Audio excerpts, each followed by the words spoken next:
कहानी की शुरुआत होती है। दिखाया जाता है कि मिस्टर के की एक्स गर्लफ्रेंड आती है। एक्स गर्लफ्रेंड कहती है, तुम्हें तो पता ही होगा कि मिस्टर के सिर्फ और सिर्फ तुम्हारी बॉडी से प्यार करते हैं, क्योंकि ये शक्ल पहले मेरी थी। कहती है, ऐसा कैसे हो सकता है?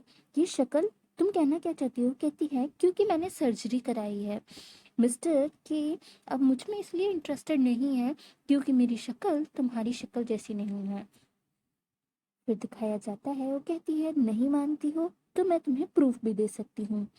मिस निया को ऐसा लगता है कि लड़की झूठ बोल रही है, पर मिस निया सोचती हैं कि अगर मिस्टर की उससे प्यार नहीं करते हुए और सिर्फ उसकी बॉडी से प्यार करते हैं। अब यहाँ पे दिखाया जाता है, मिस निया अपनी फ्रेंड को सारी बात बताती है। उसकी फ्रेंड कहती है, ऐसा कैसे हो सकता है? मिस्टर के तुम्हारे साथ ऐसा नहीं कर सकते हैं। फिर वो जब फाइल रख रही होती है मिस निया, तो एक पेंटिंग वहां से नीचे गिर जाती है। उस पेंटिंग के अंदर मिस्टर के की बनाई हुई वो पेंटिंग है। उस पेंटिंग के अंदर एकदम वैसा ही चेहरा बना होता है जैसा उसका है, मतलब कि मिस निया की पेंटिंग होती है वो।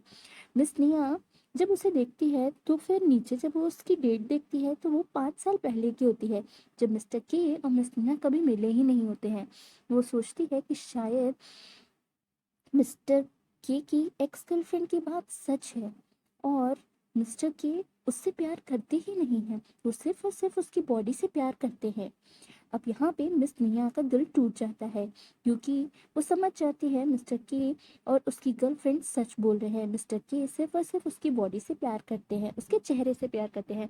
मिस्टर के उससे पूछते हैं मिस निया से, आप पैकिंग करके कहाँ जा रही हैं? मिस निया कहती है, मुझे सब सच पता चल गया है कि तुम सिर्फ और सिर्फ मेरी बॉडी से प्यार करते हो ना। अब यहाँ पे उसके फ्रेंड के मैसेजेस आ जाते हैं। वो कहती है, मैं जा रही हूँ। मिस्टर के कहते हैं, तुम्हें जैसा ठीक लगे तुम कर सकती हो।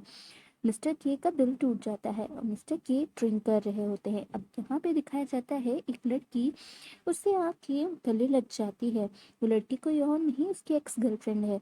यहाँ पे मिस निया बहुत ही ज़्यादा उदास होती है, क्योंकि मिस निया को मिस्टर के का सच पता चल जाता है। मिस्टर के कहते हैं अपनी एक्स गर्लफ्रेंड से कि तुमने क्या किया है? फिर वो उसकी एक्स गर्लफ्रेंड कहती है, तुम्हें ऐसा चेहरा पसंद है ना, तो मैं सर्जरी करा सकती हूँ, मैं बिल्कुल ऐसी ही दिखने लगूंगी। मिस्टर के को समझ में आ जाता है कुछ ना कुछ उसकी एक्स गर्लफ्रेंड ने ही किया है। यहाँ पे मिस्टर के अपनी वाइफ के पास जाते हैं, मिस निया के पास। वो कहते हैं, तुम्हें किसने बोला है कि मैं सिर्फ और सिर्फ तुम्हारे चेहरे से प्यार करता हूँ? अब स्टोरी फ्लैशबैक में चली जाती है, जहाँ पे मिस्टर के बहुत उदास होते हैं, क्योंकि उनकी कंपनी में बहुत सारे चेंजेस आ जाते हैं और वो उस समय अपने आप को हैंडल नहीं कर पा रहे होते हैं और वो बहुत ज़्यादा ड्रिंक कर लेते हैं, जिसकी वजह से वो एक स्टोर के बाहर बेहोश हो जाते हैं।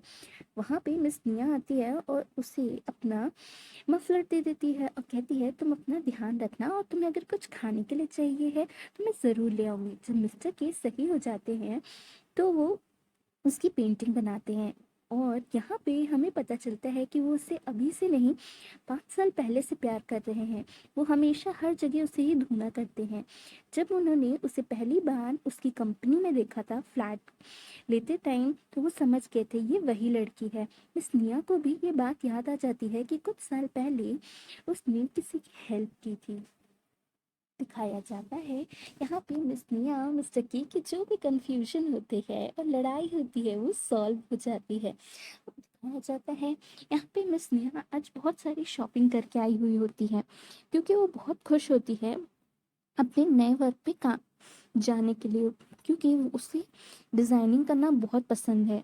आज वो डिज़ाइनिंग करने के लिए कंपनी के बाहर ही बहुत बड़े बड़े बैग्स लगा लेती है कि वो यहीं से ही अपनी मार्केटिंग अपने बैग्स की करना शुरू करेगी। फिर वहाँ पे एक लेडी आती है जो एक बैग देखती है। सारे ये फैशनेबल बैग्स हैं, इसीलिए वो बहुत महंगे होते हैं, जिसकी वजह से उसे कोई भी लेना नहीं चाहता होता है। फिर दिखाया जाता है वहाँ पे एक बूढ़ी आंटी आती है। बूढ़ी आंटी बहुत ही ज़्यादा भूखी होती हैं, तो मिस निया सोचती है कि वो कुछ ही देर में उसके लिए कुछ ले आएगी। अब यहाँ पे दोनों लोग बैठे हुए होते हैं। मिस निया का भी बहुत देर से कोई कस्टमर नहीं आ रहा होता है। फिर दिखाया जाता है मिस निया कुछ लेने जाती है उन आंटी के लिए, पर सारी बैग्स वो बेच देती है। अब यहाँ पे आंटी कहती है ये लो रुपए। फिर दिखाया जाता है आंटी ने बहुत ही सस्ते में सारे बैग्स बेच दिए होते हैं, उनकी प्राइस से भी बहुत कम, क्योंकि वो सारे फैशनेबल डिज़ाइंस होते हैं। पर यहाँ पे दिखाया जाता है जब उसके बहुत बड़े ओनर आते हैं जो ये सारी डिज़ाइंस देखना चाहते हैं, तो उसके पास कोई डिज़ाइंस ही नहीं होती है। और वो बूढ़ी आंटी उस ओनर को देख के बहुत ज़्यादा ज़ोर ज़ोर से बोलने लगती है, मैं तुम्हें जानती हूँ, मैं तुम्हें जानती हूँ। और वहाँ पे वो बेहोश होने वाली होती है, पर ओनर कहता है कि मैं आपको नहीं जानता हूँ। पर ओनर की वो दादी लगती होती हैं, ओनर उसे अच्छे से जानता होता है, पर ओनर मना कर देता है दादी को पहचानने से। फिर दादी कहती हैं कोई बात नहीं, मुझे सब याद आ गया है। और फिर वो उससे कहती है मैं तुमसे जल्द ही मिलूंगी। अब यहाँ पे दिखाया जाता है निया बहुत ज़्यादा टेंशन में आ जाती है इस बात को सोच के कि वो ओनर उसके बारे में कुछ भी नहीं सोच रहा है। अब निया को पता चलता है मिस्टर के की कंपनी के अंदर जो भी बड़े बड़े शेयर उसकी एक्स गर्लफ्रेंड के थे वो सारे उसने ले लिए हैं, जिसकी वजह से मिस्टर के की कंपनी खतरे के अंदर आ सकती है, क्योंकि सारे शेयर्स तो उसके ही थे। और उसकी गर्लफ्रेंड ने अब उससे जब ब्रेकअप कर लिया है तो वो रिवेंज चाहती है। उसकी एक्स गर्लफ्रेंड कहती है तो कैसे बचाना चाहते हो मिस्टर के अपनी कंपनी को। मिस्टर के कहते हैं तुम चाहे कुछ भी कर लो, मैं अपनी वाइफ को नहीं छोड़ सकता हूँ, अगर तुम शेयर्स लेना ही चाहती हो तो तुम ले सकती हो। पर यहाँ पे दिखाया जाता है एक लेडी की एंट्री होती है, वो लेडी कोई और नहीं वही लेडी होती है जिसकी हेल्प की होती है मिस निया ने। वो कहती है मेरी उस समय तबीयत नहीं सही थी जिस वजह से मुझे कुछ भी याद नहीं था। और वो उस कंपनी की बहुत बड़ी ओनर होती है, और वो कहती है मैं अपने शेयर्स देने के लिए रेडी हूँ मिस्टर के को, जिसकी वजह से उन्हें प्रॉफिट भी होगा और उनकी कंपनी और भी आगे बढ़ जाएगी। और यहाँ पे मिस्टर के जब पूछते हैं आप हमारी क्यों हेल्प करना चाहते हैं, तो वो सब कुछ बताती हैं कि मिस निया ने कैसे उनकी हेल्प की, और मिस्टर के बहुत खुश हो जाते हैं। फिर दिखाया जाता है मिस्टर के और मिस निया आज शॉपिंग करने के लिए जाते हैं, जहाँ पे उसके पास कॉल आता है। जब कॉल आता है मिस्टर के और मिस निया आप मिस निया की मॉम से मिलने चाहते हैं। मिस निया की मॉम कहती है आपने मुझे क्यों नहीं बताया कि आपके आपके पैर में चोट लग गई है। फिर दिखाया जाता है वो कहती है क्योंकि मैं तुम्हें डिस्टर्ब नहीं करना चाहती थी, और तुम्हारा भाई तो है यहाँ पे। तो कहती है अच्छा। फिर दिखाया जाता है दोनों के बीच में बात होने लगती है। उसकी मॉम कहती है कि तुम जैसा समझ रही हो वैसा कुछ नहीं है। वो कहती है तो आपको मुझे ज़रूर बताना चाहिए था। उसकी मॉम कहती है पर तुम्हें मुझ पे ध्यान ही नहीं है ना।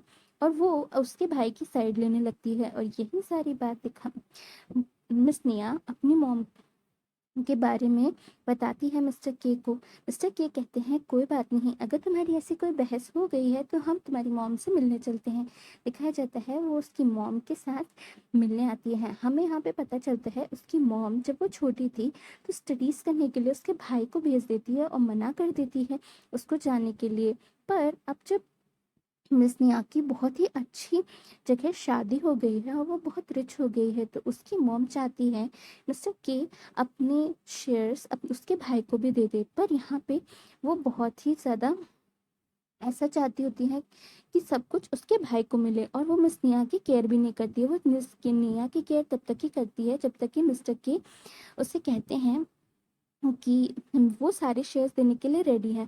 बस निया को जब ये पता चलता है तो वो बहुत ही ज़्यादा गुस्सा हो जाती हैं। वो कहती हैं कि आप ऐसा कैसे कर सकती हैं, अगर आपको उसे आगे बढ़ाना है उसके भाई को तो आपको उसे अच्छे और स्किल सिखाने चाहिए। आपने छोटे पर उसे बाहर भी पढ़ने भेजा था। आप अगर ऐसा चाहती हैं और वो कंपनी के अंदर ऐसे प्रोग्रेस करना चाहता है तो मैं इसके लिए ना बोलूँगी। फिर वो कहती है तुम ऐसा कैसे कर सकती हो। यहाँ पे दिखाया जाता है वो बहुत ऐसे बोलती है क्योंकि वो चाहती होती हैं सारे शेयर्स और सारे रुपए उन्हें मिल जाएं और मिस निया का कोई भी शेयर ना रहे। वो सारे मिस निया के भी शेयर उसे दे दें। मिस निया को बहुत गुस्सा आ जाता है, और मिस्टर के को जब ये बात पता चलती है तो उन्हें भी गुस्सा आ जाता है, क्योंकि मिस्टर के नहीं चाहते होते हैं, क्योंकि मिस निया ने बहुत कुछ किया होता है। मिस निया को जब नूडल्स नहीं खाने आते थे तो मिस्टर के उसके लिए सब कुछ करते थे कि वो अच्छे से रह सकें। अब यहाँ पे दिखाया जाता है मिस निया को लेके वो वहाँ से चले जाते हैं। उसकी मॉम कहती है तुम ऐसा नहीं कर सकती हो, पर मिस्टर के को गुस्सा आ जाता है। फिर उसके बाद मिस निया भी चल जाती हैं। मिस निया का मूड सही नहीं होता है तो मिस्टर के कहते हैं कि चलो मैं तुम्हें एक बहुत ही अच्छी जगह लेके चलता हूँ, और तुम्हें ये पता होना चाहिए जब तक कि तुम खुश हो मैं तुम्हारे लिए कुछ भी कर सकता हूँ। वो उसे एक बहुत अच्छी सी जगह पे लेके आते हैं। इसी के साथ एपिसोड कंप्लीट हो जाता है। नेक्स्ट एपिसोड के लिए सब्सक्राइब कीजिए।